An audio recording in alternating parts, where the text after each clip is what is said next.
பள்ளிக்கூடத்தில் கழிவறை இருந்தும் அங்கு பொறுப்பு ஆசிரியர்கள் குழந்தைகள் பயன்படுத்த அனுமதிப்பதில்லை என்று ஏற்கனவே புகார்கள் இருந்தது. அதன் காரணமாக ஆசிரியரே கையில் கப்பை கொடுத்து கம்மாக்கி போகணும். அதாவது மாண்புமிகு பாரத பிரதமர் வீடுகளுக்கு கூட நாம் டாய்லெட் கட்டுறது என்ன காரணம்? பெண்களின் கௌரவம் காப்பாற்றணும். ஆனால் இங்கு மாணவிகளை ஆசிரியர் கையில் கப்பை கொடுத்து ஆசிரியை இந்த கம்மாய்க்கு அனுப்பினதில் 2 குழந்தைகள் கம்மாயில் வழிக்கு விழுந்து இறந்து போயிருக்கிறார்கள். இது தொடர்ந்து 4-5 சம்பவங்கள் நம்ம சிவகங்கை மாவட்டத்திலேயே நடந்திருக்கு.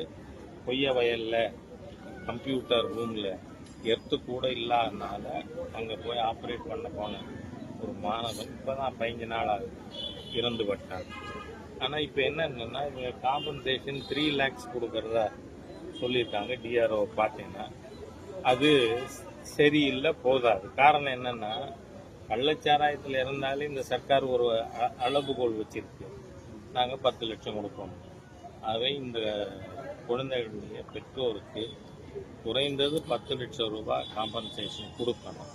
2வது டிஆர்ஓ அவங்க வீட்டில் ஒவ்வொரு 2 குடும்பத்துக்கும் ஒருவருக்கு அரசு வேலை கொடுப்பதாக சொல்லியிருக்காங்க. அவங்க குவாலிஃபிகேஷனுக்கு ஏற்ற மாதிரியான இது கொடுக்க வேண்டும்.